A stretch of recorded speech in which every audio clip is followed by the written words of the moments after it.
we're back. Ako ba dapat yon? Well, I'm Kamusta back. po ang Huwebes nating lahat? We hope you're having a great week so far. I'm Lourdes de Vera. And I'm Denise Tan. I'm back then. Winter solstice is up upon us, so expect longer nights. But first, spend an hour of your day with us for an afternoon delight.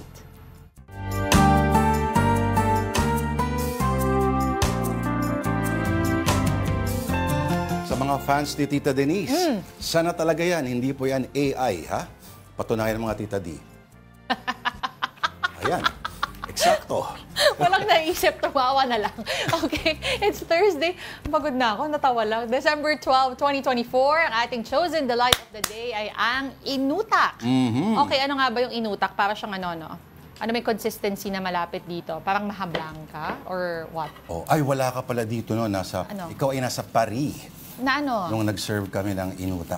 Eto. So ano nga ba yung inutak? Inutak is said to have originated in Pateros. Yung ingredients na is rice flour, coconut cream or kakanggata, sugar, glutinous rice flour, salt, and flavoring. Yung madalas na ginagamit, pwedeng ube. Ayan, Pwede niyo mo ba? i-flavor siya ng kung ano-ano. Oo. But tinawag na inutak kasi mukha daw Utak. brain matter, lalo na ibabaw. Parang siyang bone marrow. Uy, may ube itong isang ito, oh. Sa ilalim. Sa ilalim. Ay, okay daw to sa hika, sabi nila. Okay. Itong merienda natin. Panalo. You know what I would like? Sana may pinipig. Sa taas, ano? Pero may crunch. Para lang mabago yung texture. Tama. Parang masarap Oo. Baka gusto mo lagyan ng raisins yan. Away muna tayo. Magmamatawanin. Pero, in fairness, hindi siya masyado matamis. Oo, in fair, hindi siya masyado matamis, hindi nakakaumay. At perfect sa isang tita like me. Unahan na kita. Ayaw. Okay, sige. Pag-usapan na natin ang ating unang Pero topic. itong isang to,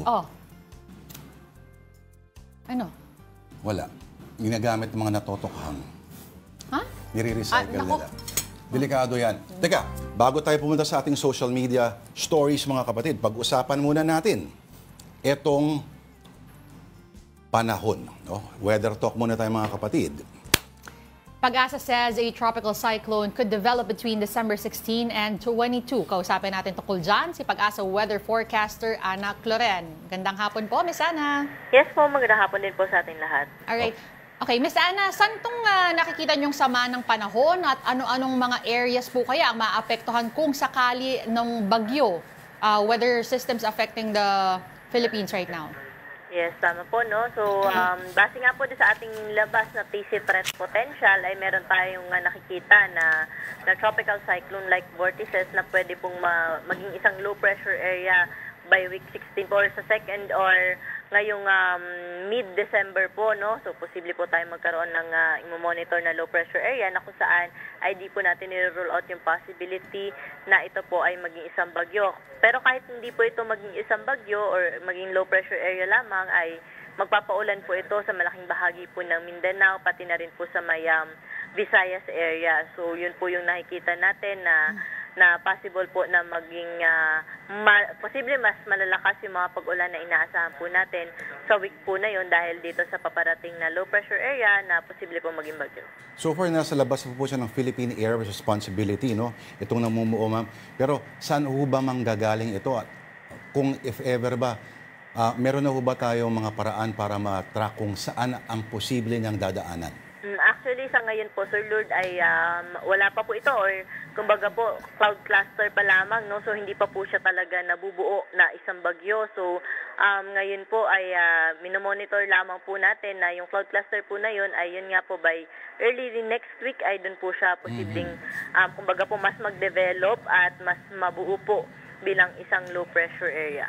Pero ano rin po yung chance na ito po ay magdi-dissipate o hindi na tuluyang mabubuo, ma'am? Opo, sa ngayon po, nasa moderate chance po yung nakikita natin na posible po itong maging bagyo. Pero yun nga po, mataas na po yung chance natin or certain po tayo na ito po ay magiging isang low pressure area but yung development niya po into tropical cyclone, yun po yung ating imo-monitor kapag nabuo na po itong circulation na ating posibleng maranasan po or itong ating low pressure area, bagyo na posible pong maranasan by next week. Ang tindi ng kapalaran, Ma'am Ana, no? Patapos na tayo ng taon. May Meron pa rin. mahabol Oo. pa. O, 17th na bagyo, tama. At ito'y tatawaging Yes Batang po, kung Anghel, sakali. Kerubin. Opo, Kerubin po kung sakali. Kung sakali. Miss Ana, just to confirm again, yung forecast po natin today hanggang bukas, and posible na rin po, baka maibigay nyo na yung pang-weekend na rin po. Yes po, opo. Ngayong araw po ay inaasahan pa rin natin itong Mindanao area, pati na rin po yung eastern section ng Southern Luzon, dyan po sa may Quezon, Camarines Norte, Camarines Sur, Catanduanes, ay makakaranas pa rin po ng mga pag-ulan, dala ng shear line, pati na rin po ng Intertropical Convergence Zone. Pero dito po sa atin sa Metro Manila, ngayong araw hanggang sa weekend po, ay maliwalas sa panahon po inaasahan natin, at kung may mga pag-ulan, panandalian lamang po, at madalas sa hapon at sa gabi. Opo. Sa Albay pala, no? Binigyan na pala sila ng discretion para mag-suspend ng mga klase. Pero okay, ma'am, kung okay lang po, punta tayo doon sa area na apektado po ng pagputok po ng Mount Canlaon. Yung rainfall forecast po doon sa mga areas na apektado po ng pagputok kasi may chance po na kapag malakas-lakas ay maging lahar po itong pagsasama ng tubig at yung mga materials po galing sa bulkan. Opo. Sa ngayon po, yung nakikita po natin doon ay may matsansa po tayo ng mga pag-ulan or mga thunderstorms po, lalo na po sa hapon at gabi. At yun nga po, kung sakali na ay magtutuloy-tuloy po yung ganitong klase ng panahon sa kanila, yung may mga thunderstorms po hanggang sa weekend po ito at posible hanggang early next week. Sa mga meron pong outdoor parties this weekend sa Metro Manila at sa mga gusto rin pong umakyat halimbawa ng norte, para or papunta po sa Katimugan para magkaroon po na siguro konting bakasyon, pahabol. Ano po ang dapat nilang asahan, ma'am? Yes po, sa may norte po natin, dyan sa may Northern Luzon, lalo na po sa Cordillera, no, sa mga akyat po sa Baguio, malamig po yung panahon natin doon, pero yun nga po, may mga pag-ambon din po tayong inaasahan. At dito po sa atin sa Metro Manila ay fair weather condition po yung na-expect po natin. At may mga pag-ulan pero saglit lamang po. Sa may Southern Luzon area, mataas naman po ang chance ng mga thunderstorms dahil nga po prevailing yung shear line po, lalo na po sa may Bicol region ay may mga kalat-kalat na mga pag-ulan po tayong naasahan dyan. Ako pahabol lang na konti, ma'am. Bakit may mga nagsasabi po na parang hindi yata masyadong malamig yung ihip ngayon ng Hangin Pasko na. Oo. Opo, sa ating pagtaya po, sa monitoring po kapag ganitong season po, ang usually itong Northern Luzon area po yung unang nakakaranas po talaga ng malamig na panahon. So yan dyan po yun sa may Cordillera, Ilocos Region, pati na rin po sa Cagayan Valley. Then dito po sa atin sa Metro Manila, usually po talaga yung malamig na panahon po ay ngayong mid-December hanggang next year po ito. So yung peak po natin katapusan ng December hanggang January, February po yung peak ng lamig po natin dito sa Metro Manila. Yun. Alright. Maraming salamat po sa inyong oras, Ma'am Ana Clauren, mula po sa Pag-asa Weather Forecasting Center. Thank you, Ma'am Ana. All right now let's see some stories that we have on social media on the Philippine Star via Life. The MMDA clarifies that it is not banning mall-wide sales. Kasi nakita natin, lumabas na to sa mga reports in the past few days na ang sinasabi, papagbawal daw yung sabay-sabay na pagbaban ng mall-wide sales. So they clarified na hindi naman daw yan totoo. It's actually one of the adjustments that they made is adjusting the hours of the operating hours of the mall. So yung iba kung nagbubukas ng 10 a.m., magiging 11 a.m. Kung magsasara ng 9, magiging alas 10. At late din ang pagsara. Late din ang pagsara. Tapos yung talagang sinasabi nila is they would set a window for deliveries. Para doon sa mga trucks, yung mga siguro mga nag-i-ingress o kaya yung mga nagpapasok ng stocks ng mga certain stores inside the mall. I think they're allowing it 10 p.m. to 5 a.m. Tama. 10 p.m. and 5 a.m. from November 18 to December 25. Ganun pala katagal yun. So lahat ginagawa na rin nila, kasama yan, although medyo, sabihin natin, medyo cambio yan. Nagpa-expand na rin yung isang kawani ng gobyerno na dagdagan yung mga TNVS at mga na units, para mas marami pang pagkakataon ng mga tao ay magkaroon ng masasakyan. Pero yung ilang mga, sabihin natin hindi opisyal, mga medyo kolorum na nag-aangkas, halimbawa. Hindi yung brand, pero yung pahabal-habal, kumbaga. sa ayot sa gusto nila, papatol at papatol ang mga tao Oo, dyan. dahil madaming gustong umuwi. Correct.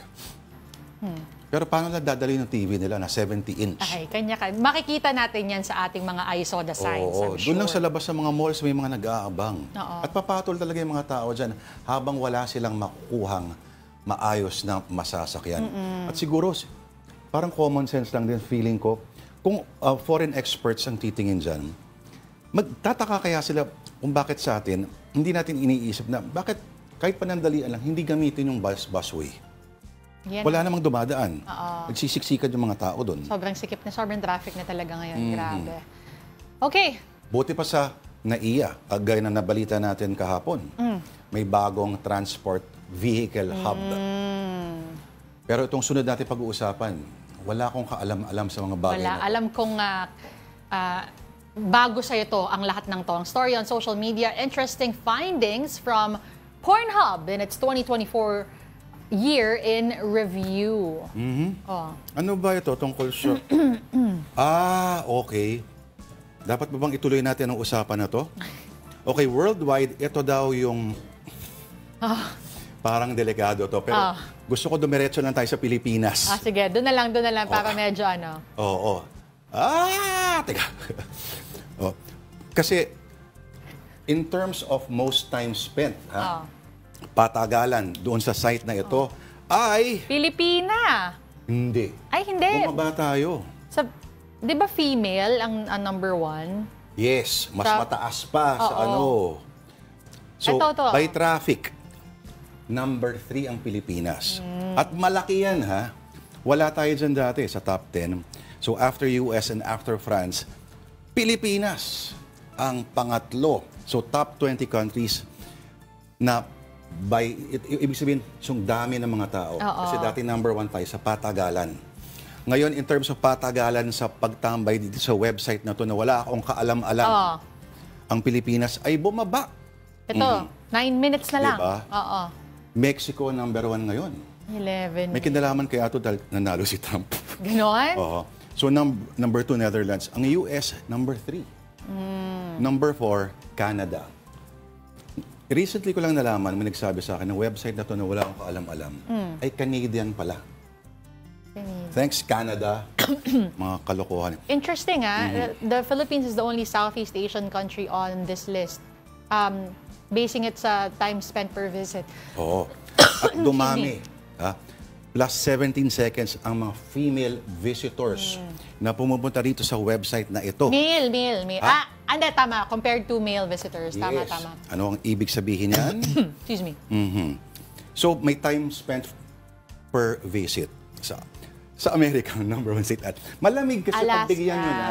Malamig. Tsaka medyo limited kasi yung mabibisita mo doon pag lumabas ka sa... Diba? Paglabas mo ng bahay mo, paglabas mo punta sa trabaho, syempre mas konti ang nakikita doon. At ito may kanya-kanyang may kanya-kanyang mga kategorya. So, pag kinlik mo sa Pilipinas, makikita mo kung lalaki o babae, kung ano yung mga terms na sinesearch. Ano yung mga hinahanap nila? Ang number 1 ata... Pwede ba sabihin yung mga iba Hindi dito? Parang wag na lang, lagpasan na lang natin. Kinakabahan ako. Ako rin Pero tingnan mo, dito sa mapa na ito... Wag yun. alam mo, kunyari lang sa Australia, ayan, yan ang kanilang interes. So may pagkaano rin, love your own. Sa Brazilian ang hanap nila. Sa Africa, ebony. Oo. Pero itong Mongolia, habol nila Japanese. Oo. Ang French din ang sinesearch nila. While sa America, tingnan mo, ang hinahanap nila, number 1. Black is beautiful, ayon sa kanila. Wag yan. Kinakabahan na ako. Wag yan. Okay. Okay, let's move on to our other story. Kinabahan ako dun, Bago pa tayo... bago pa tayo mapahamak dito. Okay, on the Philippine Star, the headline reads, into the stratosphere, Musk net worth tops 23.4 trillion pesos net worth ni paring Elon, $400 billion. Wow. Ang official BFF ngayon, nakasama, karay-karay palagi ni Donald Trump. Mas tumaas pa ang net worth. Grabe, ano? Trillion, isipin mo. Ito, it came daw after... Sa 23 trillion kung sa pesos. Kung sa pesos, 23 Oo. trillion. Tapos kung parang paano mo pa kaya isusulat yung 23 trillion? Parang kahit sa calculator, error na yun. Isipin mo yan. Oo. Tapos, hindi siya makatalo ng maayos, di ba? Kita mo tumalon siya. Ang kampi ni Donald Trump. Parang gamunggo lang yung Gapiso. elevation. Oo, gapisong nakatayo. At isipin mo, well, kung tutuusin mo, well, parang si Steve Jobs din naman, hindi naman talaga siya yung nuts and bolts of engineering. Ang sikreto ng success ni Elon Musk is yung vision. So siya yung nagsiset, halimbawa, ng seemingly impossible targets. No? So meron sa mga brilliant na mga teams, isa rin talent niya is finding the best possible people under him. So yung sa SpaceX, halimbawa, yung pag-recycle halimbawa ng mga spacecraft and turning them into refurbished na mga vehicles na ito kung saan-saan napupunta, no? At yung kanyang idea na ipopulate daw natin ng Mars. Yung mga ganyang kabaliwan, minsan yung very thin line lang nag-separate between the visionary and the madman. Totoo naman because, di ba, yung mga inventions naman noon, hindi mo akalain na people would think that you're crazy for even thinking about it. Pero once makuha mo yung konsepto and you get the right people to execute those things, biglang ngayon, normal na lang, di ba? Who would have thought people could fly? Oo, at mukhang yung idea din ni Jeff Bezos na magkaroon ng yung talagang mas mass commercial na space tourism, baka mas mauna pa si Trump doon. Pero again, yung kita kasi yung yaman ni tong si Elon Musk is mostly because yung stock pricing kasi ng Tesla. So sa Amerika pa lang, mayaman na talaga siya. No? Sa Pilipinas, dahan-dahan na may nagbubukas na ng mga Tesla charging stations dito. No? At may Cybertruck na available at yung isang artista ay bumili na. Oo nga Oo. Na magkano yun? Parang ilang million ba yun? 18? 18 million. Oo, na hindi yun ang presyo niya sa Amerika. Oo. So kumbaga mas mahal pa yata hindi nagdag. Of course, yung mga shipping Shipping customs. charges, of course. Oo, pero kasama yan. nakita ko yung picture, ang laki. Oo, tapos makikita mo na may mga nagre-review, no? Gaya ng lahat ng mga ginagawa ni Elon Musk, na talagang nakaka-divide siya ng opinion.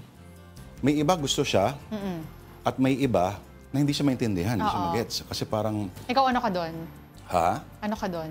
Nasa gitna pa ako, pero pag binigyan ako noon, hindi ako tatanggi. Ako nasa sa hindi ko maintindihan. Pero ang laki kasi kung makikita mo yung mga parking area. Correct. Halos nasa dulo na siya ng mga linya. Sakto sa EDSA yun. Sakto sa EDSA, ay oo, sasagasaan mo lahat. Pero ang isang brilliance din kasi ni Elon Musk is yung PR and marketing skills niya. At ang number one na minamarket niya ay kanyang sarili. Kaya remember, no, that kada hirit ni Elon Musk, alam ba, may sinabi siya tungkol sa stocks, sa Twitter noon, nagbabago ang stock market based sa kanyang pronouncements. So, may fanboy na siya sa mga industriya. At ang fanboys na yan, yung kanyang fandom, ay talagang handang-handang bilhin at sundin ang kahit anong gustong ibenta ni Elon Musk. Now, speaking of fans, maraming fans ng Korean series na to ang matutuwa because the global premiere of Squid Games 2 is still a hot topic. Syempre, pinag-uusapan, and thanks to Filipino content creators, the buzz for the Season 2 series is alive. News 5 correspondent MJ Marfori has this story.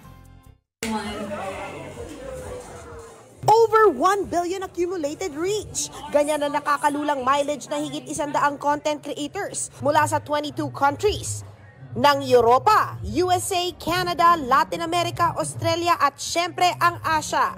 At nagsama-sama sila para sa much talked about world premiere ng Squid Game Season 2 sa Seoul, South Korea. Isa sa nangunguna ang mga Pilipino, hindi lang base sa Pilipinas kundi yung mga sikat na sikat worldwide. Nandiyan ang YouTuber gamer na si Katrina Bruno na may higit 10 million subscribers. Kasama ni Kat ang American-Chinese boyfriend niyang si Zhao na may 30 million subscribers. Present din ang Pinay creator mula Los Angeles na si Nava Rose. How do you feel seeing your people here in this side of the world?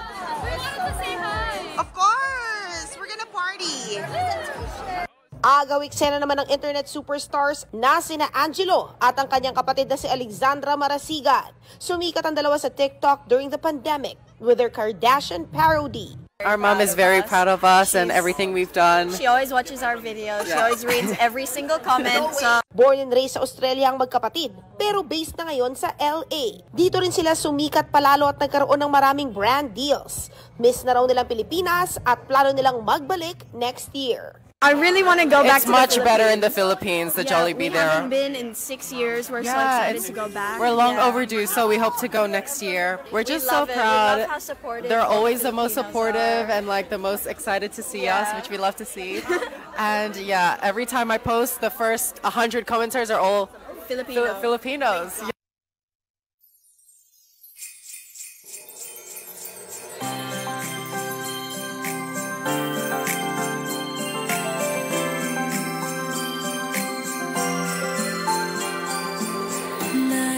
And for those looking to soak in some Christmas cheer na magaan sa bulsa, aba, subukan ang Policarpio Street sa Mandaluyong. At nandyan ako kagabi, Tita D. Narito ang report ni Faith Del Mundo. Makulay, puno ng pailaw, at talagang Paskong Pasko na. Yan ang vibes tuwing gabi sa Policarpio Street, Mandaluyong City. At may pamaskong kantahan pa. Kaya naman tuwang-tuwa ang mga pumapasyal. Yearly naman po ito. Actually, ngayon, nagiging madalas kaming pamilya kasi nagkaroon ng mga kids. Gusto nila yung mga ilaw-ilaw dyan. Just like the old days. Magandang tanawin. Bukod sa maganda, affordable. Taong 1995 nang sinimula ng tradisyon dito sa isang maliit na Belen. Yung mga bata, tingin ng tingin sa ang ginawa namin, nilabas namin. Mini-maintain namin kasi siya naman talaga ang ating si Lord Jesus talaga pinanganak siya. Yun naman ang pinagdiriwang natin sa Kapaskuhan. Ang pailaw dito sa Policarpio, hindi lamang palamuti ngayong Pasko, pero ito ay patunay ng bayanihan ng komunidad na nagpapakita ng pagiging malikhain ng mga Pinoy. Bukod sa pailaw, meron ding siyangge, kung saan makakapamili ng pangregalo ang bibisita. At may mga food stalls din para sa mga nagugutom kakapasyal. Matutunghayan ang pailaw dito sa Policarpio Street alas 6 hanggang alas 11 ng gabi, araw-araw. At samahan niyo po ang buong MVP group sa merriest celebration ngayong taon. Sabay-sabay nating panoorin ang merry ang vibes ng Pasko, the MVP Group Christmas Party. This is a two-part Christmas special directed by Mr. Johnny Manahan. Ngayong December 15 at 22 na po yan, 5:30 p.m. sa TV5, Sari Sari, Buko, 1PH with same-day catch-up sa RPTV. Tara na, gawin nating merry ang vibes ng Pasko.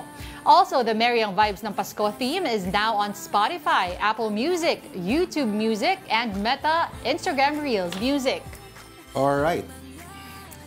Okay, bago tayo magpatuloy, basahin natin ang mga nakatutok sa atin sa Afternoon Delight via live streaming sa Facebook, sa YouTube, and TikTok. Alam mo ba, ito, no? Sa Facebook, nakatutok si Henrik Val Oliva. Uy, long time no si Henrik Val Oliva. Of course, naalala kita, Henrik, ikaw pa, no? Oo. Yes. Oo. Anong yes? Ito ay suki namin sa isang radio show namin dati nung Radyo 5, sa Chillax Radio. Si Henrik Val Oliva. Hello, Sir Henrik Val Oliva. Great to get in touch again. Okay, hey, Epic. Petition na gawing ringtone ng tawa ni Tita Denise sa bawat cellphone ng bawat Grabe Pilipino. sila. Oy, may nag-comment. Hindi ko alam kung ano to. Parang Pilipinas. Lesson learned. Nakakalagnat ang sobrang halakhak. Hindi po ako nilagnat. Oo. Walang masama sa paghalakhak. Itawa nyo lang ng itawa. And especially if you're doing that dito po sa Afternoon Delight. Okay. Si M. Ladia. Paano ba to? Greetings from Burbank, California. Oh, hello. Si Raja Laya ba yan? Maybe. M ang nakasulat. Oh, hello din, Raja Laya. Ay, ito, Paolo Tugano. Ayun, yung pala yung tamang Ay, apelido niya. nag-story siya kagabi. Paolo Tugano. Oo, sabi niya, sure ako yung sinasabi ni Lord dito. Ay, pinagsabi ko, Toledan. Kahit daw mali yung last name. And welcome back, Tita Denise daw. Thank you so much, Paolo. Okay. Takumi, good afternoon din sa iyo. At may 3 pakwan. Ano kaya ibig sabihin ito? Mali ko sa mga to. Okay, ito na pala yung binasa mo, yung if you could remember me. Okay. Ayan ha. Oy, Ron Inela Francisco, hello. Tito Mike Policarpio. Ibabatiin pala ako, nakalimutan ko. I'd like to greet my Tita Edith, yung nanonood from Canada. Birthday niya ngayon. Edita Victorio. Happy birthday! Happy birthday, Tita. Umuwi sila, hindi kami nagkita. Anong regalo mo kay tita mo? Wala pa nga. Hindi nga kami nagkita. Iniwasan mo pala. Paano kayo? Hindi. Nasa trabaho ako at hindi ko alam na pupunta sila sa bahay noon. Sorry na. Ako na lang ang pupunta ng Canada. Iyan, Paki-sponsor ako. Teka, baka lagnatin ako sabi. Style. Alright. Ang style namin ay magta-time out muna kami. Marami ba kaming kwento para sa inyo? Magbabalik po ang Afternoon Delight.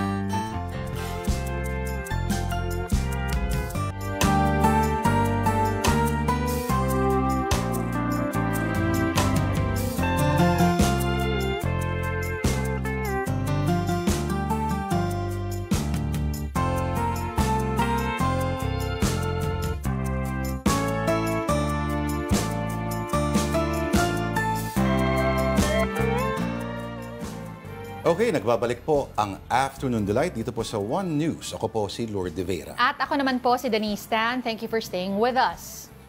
Alright, in the news, Justice Undersecretary Jessie Andres says a sworn statement from Vice President Sara Duterte would have been better than the letter she sent.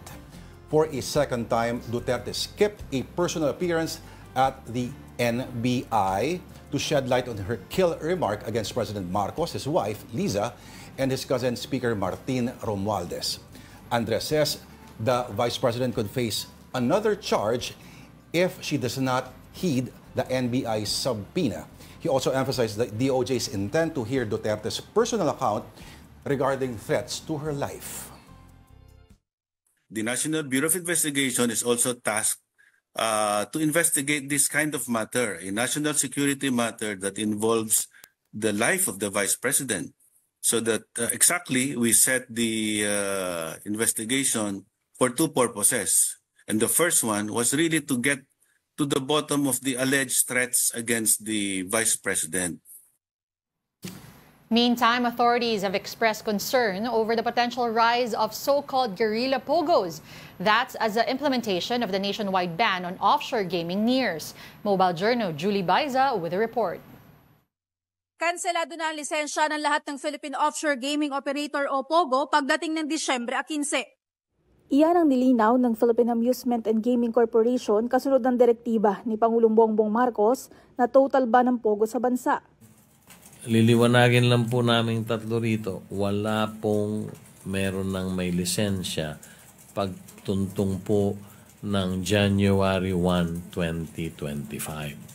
So, kung meron pa dyan magsasabing sila ay nagpapatuloy na maghanap buhay or ng kanilang operation dahil meron silang valid PAGCOR license, hindi po totoo yun.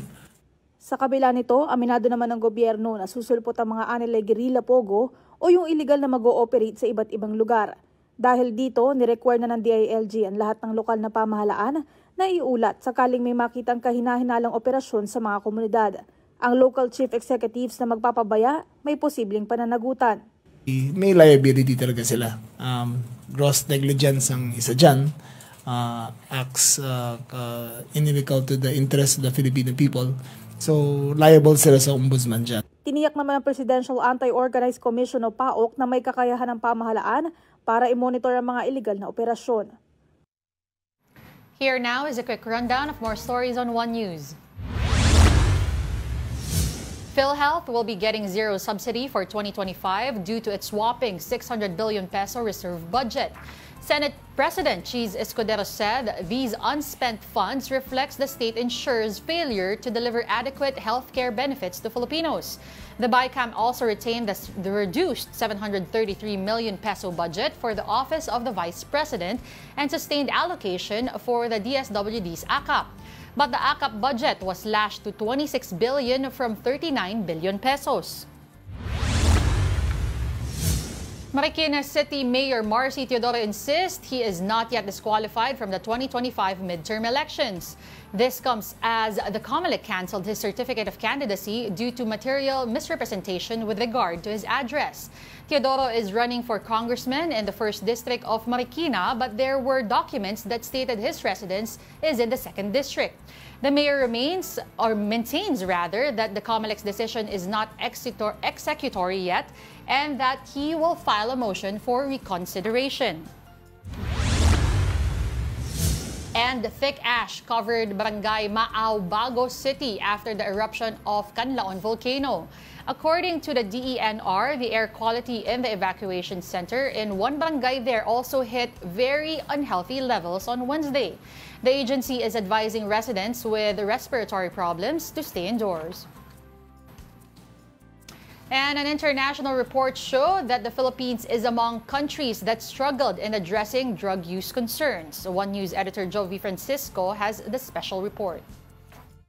The Philippines figured prominently in a report that showed failure handling drug use concerns in several territories worldwide. Aside from the cover page that shows a photo of a drug raid in Taguig City, the report highlights what they call a problematic war on drugs, especially during the Duterte administration. Aside from extrajudicial killings, it stated that as of September 2022, 81,000 people are detained because of drug-related offenses, comprising 90% of the total number of drug offenders awaiting trial in overcrowded detention facilities, a system that they believe violates human rights and slows down the justice system. There's also a special portion that zeroes in on the impact of the Duterte administration's war on drugs among children. Data showed 150 kids were direct victims or killed during drug raids. Those who survived after seeing their parents arrested or killed remain traumatized. The former president recently attended a congressional hearing about his war on drugs. Talagang papasok ako because I gave the order. So in a sense, I take full responsibility if there is any. Akin yan. And should I be included in the charge or charges? Yes. The report, Beyond Punishment from Criminal Justice Responses to Drug Policy Reforms, was penned by 28 international drug policy advocates led by former heads of state. The Global Commission on Drug Policy underscores the rise in drug overdose deaths, emergence of more dangerous drug variants, increase in violence, and a systemic disrespect to human rights. All these despite harsh laws and the existence of several iterations of the war on drugs all over the world. The panel is calling for a re-evaluation of the global drug response, pushing for drug policies that prioritize public health and programs that respect human rights. Jovi Francisco, we are One News. Speaking of which, the House Quad Committee resumes its hearing on the drug war, extrajudicial killings, and illegal pogos. Outside, there's a protest action against former President Rodrigo Duterte and his daughter, Vice President Sara Duterte. And for the latest, we have News 5 correspondent Ria Fernandez. Ria, okay, ano ang so far latest sa mga findings yan sa hearing? May mga bago bang mga lumabas na mga impormasyon? Hi Lord, magandang hapon sa inyo ni Denise. Ngayon nga ay nagpapatuloy pa itong Quadcom hearing. Ito na yung final hearing ng naturang komite para sa taong ito dahil next year na sila ulit magre-resume. No? And as of now, muling humarap sa mga mambabata si Mark Taguba, yung alleged customs fixer noong nanakuli noong panahon ni dating Pangulong Rodrigo Duterte. At siya rin yung nagbigay ng testimonya na nag-uugnay nga kina Congressman Paulo Duterte at sa brother-in-law na ito na asawa ni Vice President Sara Duterte na si Attorney Juan Scarpio doon sa nasabat noon na higit 6 na bilyong pisong drug smuggling incident, no? So at this point, binubusisi ng mga kongresista natin pati yung sistema sa Bureau of Customs, no? Yung TARA system, yung set up with consignment or consignee kung saan merong isang Pilipino na merong mga dokumento at nagpe-pretend siya na siya ang may-ari ng mga shipment na nanggagaling sa ibang bansa. Kanina, napag-usapan bago magpatuloy ang ating mga mambabatas sa pagtalakay sa issue nga ng Quadcom, no? Napag-usapan yung at least 3 request ng mga naka-cite in contempt na maliplasan in contempt. Ito yung sina Cassandra Leong, Tony Yang at maging si Go Waping o Alice Go. At naging kasunduan ng mga mambabatas ay isang tabi muna yung pagtalakay dyan sa mga naturang request at tapusin muna nila ang lahat ng dapat kailangan tapusin sa araw na ito. Lord? Ria, sino ulit yung mga notable pa na nakita mong dumalo dyan sa hearing? Well, so far ngayon, ang binubusisi o yung parang in-interpolate ng ating mga mambabatas ay si Mark Taguba. Kung maaalala nyo, before nakapiit ito sa Bureau of Corrections, pero in the last Quadcom hearing ay inilipat siya dito sa custody ng House of Representatives. So ngayon nakaharap siya at ilang mga opisyal ng Bureau of Customs, no? Ine-expect siya na ng ating mga mambabatas na nandito rin sa Quadcom hearing si Police Colonel Hector Grijaldo.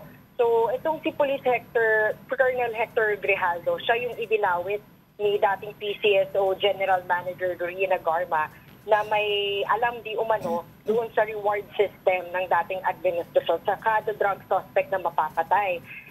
Pinag-utos ng mga mambabatas na i-cite in contempt na ito at ma-detain na dito sa Kamara dahil napansin nila na nakaapat na silang pagdinig pero hindi sumisipot itong si Colonel Grijaldo. Gayong pagdating sa Senado, nag-a-appear naman siya at nagte-testify. Doon sa Senado niya sinabi na itong sila Congressman Dan Fernandez at Benny Abante ay di umano pinipilit siya na umamin na may alam nga siya doon sa reward system.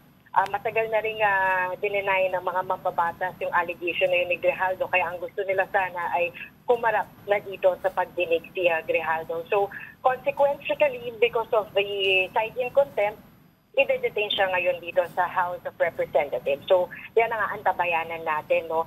Bukod sa kanya, gusto rin o ipinapasabina to testify din ng mga mambabatas yung asawa ni Lin Wei-Xiong na ito yung official ng Pharmaly na nag-uwi ng bilyong-bilyong pisong kontrata mula sa Duterte admin para sa COVID supplies. At sinasabi ng PIDEA na itong Lin Wei-Xiong ay siya rin yung Alan Lim na sangkot naman sa illegal na droga. So ang gusto mangyari ng mga kongresista, mag-appear ulit dito sa Kongreso yung misis niya na si Rose Nono Lin. Itong Rose Nono Lin, ang pagkakaalam ng mga mambabatas ay tumatakbo sa isang posisyon, no? And for some reason ay hindi na nag-a-appear dito sa pagdinig ng Kamara.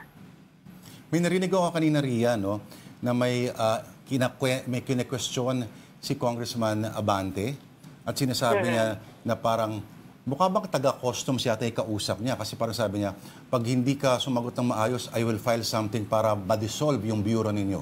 Tama ho ba yun? Si ano yun, yung sa Customs Police, I think si Major Camilo Cascolan Jr. Kasi nga gusto nilang malaman paano ba itong mga sistema sa Customs in relation dun sa mga ni-reveal ni Mark Taguba. So kabilang dyan yung sinasabi ni Mark Taguba na ang presyohan daw kasi sa kada shipment noon para makalusot is 170,000 pesos. Actually, matagal niya na itong sinabi even many years ago during Duterte time pa sa pagdinig sa Senado, no? Kung maalala ng ating mga listeners yun. Bukod doon, may nabanggit din kasi si Mark Taguba na in his own experience, parang ang kita niya kada linggo ay mga nasa 3 million pesos. So, ganun kalaki, nagulat yung mga mambabatas. Na. Pero minsan daw kasi yung mga Chinese na kanilang kasosyo dito ay hindi din naman daw agad-agad na nagbabayad. So, medyo surprised itong mga mambabatas natin dito sa mga revelations. So, gusto nila malaman bakit parang alam ng Bureau of Customs yung nangyayari pero walang movement o walang nangyayari talaga at all. Bukod dito sa issue ng drug smuggling, no, sinita rin ni Congressman Abante yung pagpasok ng mga ukay-ukay sa bansa. So, ano kasi yun well, we have a law against that for economic and for health reasons. But hindi rin naman siya nasagot ng maigi, no? So, let's see kung ano yung magiging final say ng mga mambabatas. Ang warning kasi ni Congressman Abante, pag hindi siya masatisfy doon sa mga sagot ng mga taga-Bureau of Customs, he will file a resolution or a bill that will really look into the Bureau of Customs kung bakit ba ganito. Naku, sa ukay, hindi pwede yan. Malulungkot yung mga pasyonista. Yung mahilig sa pre-love. Oo nga eh. Pero Ria, ano naman yung balita? What is happening? Because we heard meron daw protesta dyan sa labas ng batasan? Yes. Kaninang umaga, bago tayo pumasok dito sa Batasan Pambansa, ay nakita natin na may ilang mga kababayan natin na magkakasama sila, nag-picket sila dito sa may South Wing area, South Gate ng House of Representatives. Sila pala ay mula sa iba't ibang human rights groups. Sila ay kumakatawan doon sa mga naging biktima, mga nasawi at naging biktima ng pinaguriang Bloody Sunday Massacre. So for history lang, yung Bloody Sunday Massacre, it happened mga around March 2021. So that was still under the Duterte administration, where a alleged series of raids conducted by police and military in southern Luzon na ang end result nun ay may mga namatay na sinasabing mga nanlaban na activists and unionists in southern Tagalog, in various provinces in southern Tagalog. So dahil ang isa sa mga kinatawan nila ay testigo o resource person dito sa final Quadcom hearing for this year, ay sinabayan na rin nila para daw maipaalala sa publiko kung ano daw ang ginawa noong Duterte administration. No? Ito din daw kasi parang same picture siya ng sinasabing extrajudicial killings with the narrative na nanlaban. So ngayon, ang kanilang appeal at panawagan kay Pangulong Bongbong Marcos ay 2 or 3 years na siyang nasa posisyon, dapat papanagutin niya na yung kanyang predecessor na si former President Rodrigo Duterte. Meron din silang sinasabi tungkol nga dito sa kinakaharap na impeachment complaint ni Vice President Sara Duterte na anak ng dating Pangulo. Tingin nila, dahil sila ay konektado rin naman sa Makabayan Block, tingin nila ay base doon sa mga ebidensyang dumutang sa mga naging pagdinig ng Kamara ay marapat talaga na ma-impeach na daw ang vice-presidente. No? So yan yung mga kanilang parang sentimiento o testimonya kanina. Ayaw nilang, wala silang pakialam according to them sa kung ano mang away between the Marcoses and Dutertes, because for them it's mainly because of yung power, yung away nila, agawan sa power. But for them, dapat daw talaga itong si PBBM ay i-hold to account na ang mga Duterte at ang kanyang mga tauhan dahil nga dito sa extrajudicial killings umano. Ito yung nakakatakot na bahagi ng red tagging, ano? At sa mga leader na progresibo noon, sunod-sunod ang mga nadali. At okay, Ria, maraming salamat sa oras mo, ha? Yung ating News 5 correspondent, Ria Fernandez. Thank you. All right, you're still watching Afternoon Delight on One News. Time for another breather. We'll be right back. President-elect Donald Trump's recent summit with Canadian Prime Minister Justin Trudeau and visit to Paris for the reopening of the Notre Dame Cathedral were not just exercises in negotiating trade policy and diplomacy. For Trump, they've also become fodder for trolling. Throughout his first term as president and his recent campaign, the Republican is seen to relish in provocative, antagonizing, and mocking statements, from the nicknames he likes to create for his political opponents. That reminds me of Crooked Hillary. The impressions he does during some of his speeches, and the many memes he shares on social media. As he prepares to assume the Oval Office once again, assembling his team and pushing his policies even before his inauguration, Trump's trolling endures. On Sunday, Trump shared a photo taken a day earlier of him seated near to Jill Biden at the grand reopening of the Notre Dame Cathedral, with the First Lady and wife of his Democratic rival appearing to smile at him. Trump posted the image to sell his new perfume and cologne line, along with the words, "A fragrance your enemies can't resist." When Trudeau hastily flew to Florida to meet with Trump last month over his threat to impose a 25% tax on all products entering the U.S., the Republican suggested that Canada become the 51st U.S. state. Trump has continued to joyfully keep up the dig, including a message early Tuesday morning on his social media network calling the Prime Minister Governor Justin Trudeau of the great state of Canada. A week earlier, he posted an AI-generated image that showed him standing on a mountain with a Canadian flag next to him with the caption, "O Canada." Trump has long relished poking at his opponents, both to demean and minimize them, and to delight and enthuse his base of supporters, who cheer his trolling moves in person and share his comments and posts widely online.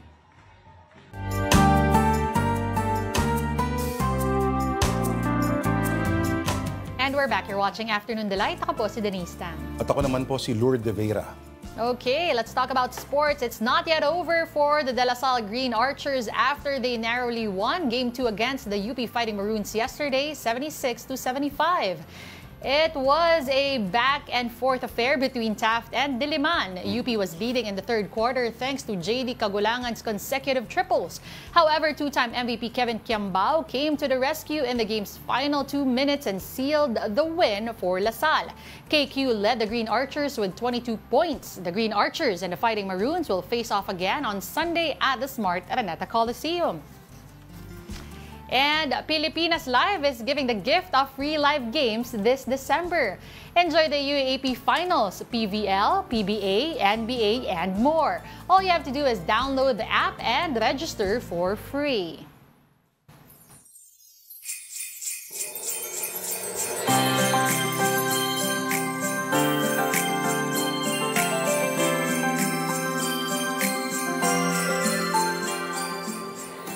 Alright, sa mga hindi pa tapos, mag-Christmas shopping dyan, gaya po ko at ni Miss Jenny Gustillo, no? Ang aking tita Jenny ng Tres Cool, ang pinaka-suwabing record store at bar this side of Mandaluyong. Dinadagsa pa rin ang Divisoria para sa mga murang bilihin tuwing Pasko, pero ganito pa rin ba ang sitwasyon doon, lalo na ay patok ang online shopping among many vendors. Itong report ni Bob Aljorno, Evan Taringe. Ang Divisoria kilala bilang takbuhan ng mga taong gusto makatipid at mamili ng mura. Pero sa panahon ng one-click online shopping, tatangkilikin pa nga ba ito? Mula sa damit pamorma, pati pantulog, hanggang sa mga viral na laruan. Lahat ng iyan ay matatagpuan sa Divisoria. Pero aminado ang ilan sa mga nagtitinda, hindi na kasing dami ng dating mga namimili dito. Minsan dumadaan ako dyan, Diyos ko, nakangangalap ng tinderang gano'n. Lalo pag regular days. So, dati kumikita kami ng 1,500 to 2,000, one day lang yun. Ngayon, wala. Siguro, pinakamalaki na yung 1,000. Malinaw daw ang sanhi. Nagiging mas uso na kasi ang online shopping platforms. Sa 2024 Global Digital Report ng Meltwater, 57% o mahigit 50 milyon sa mga internet users sa Pilipinas ang bumibili sa online shopping platforms. Malaki rin ang nagiging epekto ng free delivery at discount vouchers sa pagtangkilik ng mga mamimili. Gayunman, may isang bagay na hindi matatalo ng online shopping sa Divisoria, ang agad-agad na pagkuha ng kailangan mo. Madalas, kasi halos lahat talaga nasa online or hindi kaya pupunta ka pang SM, may hassle pa, pamasahe pa. Eh di online mo na lang, hintay mo na lang. Kung kailangan ko pumunta dahil namimili ako ng mga kortina, kailangan ko mamili ng mga tela. Kasi may mga order po sa akin. Kailangan makuha ko kagad, may benta agad. Sa kabila ng pagkauso ng online shopping, nandyan pa rin naman ang Divisoria para sa mga namimili na gusto makita, mahawakan at agad makuha ang kanilang binili. Higit sa isang shopping destination ang Divisoria. at nananatiling bahagi ng tradisyon at kultura ng pamimili ng mga Pilipino. Mobile Journal, Ivan Taringki po, hatid ang muka ng balita. The Bangko Sentral has issued a reminder to the public about engaging with online sellers offering crisp and new banknotes. Baka raw kasi kayo ay ma-scam. News 5 correspondent Mon Gualvez with the report. Naglipa na uli sa social media ang mga offer para sa mga naghahanap ng mapapapalitan ng malulutong o bagong bills. Pero hindi ito libre. Isa sa mga nag-aalok nito ang online seller na si Ana Jane mula San Mateo, Rizal. Sa kada 100 piraso ng bagong pera, 300 pesos ang singil niya. Hindi raw kasi biro ang pumila sa bangko. Nag-effort tayong pumunta, namamasahe tayo. Tapos, syempre, wala na pong libre ngayon, sir. Para iwas lokohan, may meet-up para kaliwaan ng bayaran. Isa sa mga naging customer, ang call center agent na si Marilyn na taon-taong namimigay ng aginaldo sa inaanak. Pahirapan daw ang pagpapapalit sa bangko, kaya pinapatos niya ang mga alok online. Okay lang sa'yo kahit may charge? Okay lang, ganun din naman yun eh. Kasi syempre, yung pagod mo, bababa ka pa, pipilang habang, lalo na ngayon ang dami na nagpapalit sa bangko. Inaasahan na raw ng Bangko Sentral ng Pilipinas na mas mataas ngayon ang demand sa mga bagong pera. Paalala lamang ng BSP, para hindi mabiktima ng peking pera, mas maiging personal na magpapalit sa bangko lalo't libre lamang ito. Hinihikayat din nilang pamimigay ng e-aginaldo gamit ang mga online wallet. Ngayong magpapasko, hindi lang lechon ang malutong na hinahanap ng mga tao, kundi pati na rin ang mga bagong bills gaya nito. Iba yung salat at saka yung amoy eh.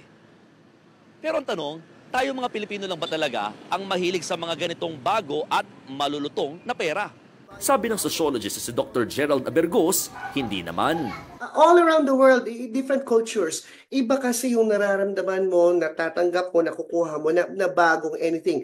Bagong peso bill, bagong damit, anything na bago, it feels good na matatanggap natin. Kasama sa regalo, yung itsura nung ireregalo mo, yung aesthetics ba? Kahit hindi mo nabalutin ng isang magandang peso bill, masarap hawakan, masarap makatanggap ng ganun. Pero paalala sa mga ninong at ninang, malutong o hindi man ang aginaldo, it's the thought that counts. Alright, narinig nyo yan mga inaanak ko, it's the thought that counts. Kaya walang aangal ha, ang may problema sa presinto na dumiretso. Handa na ba ang mga bata na makatanggap ng malulutong na perang papel? Pues, wala kami yan. Pero meron tayo sa I Saw the Signs araw na ito.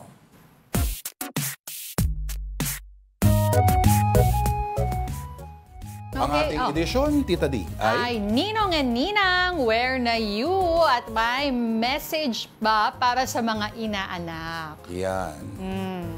Okay, silipin na natin ang ating unang I Saw the Sign. First meme. So parang bang itong Diyos, no? Tama ba? The Finding Ninong. Finding. Imbis na Finding Nemo, Finding Ninong. Okay. Okay, where you na you? May message. Game. Next. Pamasko guide sheet. Oh my gosh. Sa lahat mga inaanak niya, ito raw ang matatanggap ninyo kung ma-solve ninyo these equations daw. Sige, ako... Kaya na ngayon yan, ha? Kung may AI ka. At kung matino talaga yung pagkakasulat. Correct. Yung seryosong tanong Kasi yan. depende sa mga size, yung mga parentheses, kung paano mako-compute. Pero dapat yan, anong tawag doon, yung biglaan, yung hindi mo alam yung answers before. Oo. At cellphones out. Oo. Pero grabe naman yan, para namang ayaw talaga magbigay. Napakahirap. Tsaka pag dumating ka na sa age na kaya mo na i-solve yan, ikaw ba ilalapit pa sa iyong mga ninong at ninang? Paano kung ninong mo halimbawa ay, lalapit ka talaga. Magbigay ka ng mga ganung pangalan. Oo. Si Carlos Yulo, alam ba, ninong mo. Oo. Dapat yung mga inaanak... Magtatumbling na lang din ako bago ko ma-solve yan. Okay, meron pa ba tayong next sign? Meron pa. Okay. Inaanak aginaldo form. Ikaw. So, tinatandaan ko full name, parents name, age, date, birth, gender, preference, kung gift ba o cash equivalent ng gift. Okay. What is my complete name? Kasi maraming inaanak na hindi alam kahit yung apelyido mo. Parang ako. Ito, tignan mo yung condition sa baba. Oo.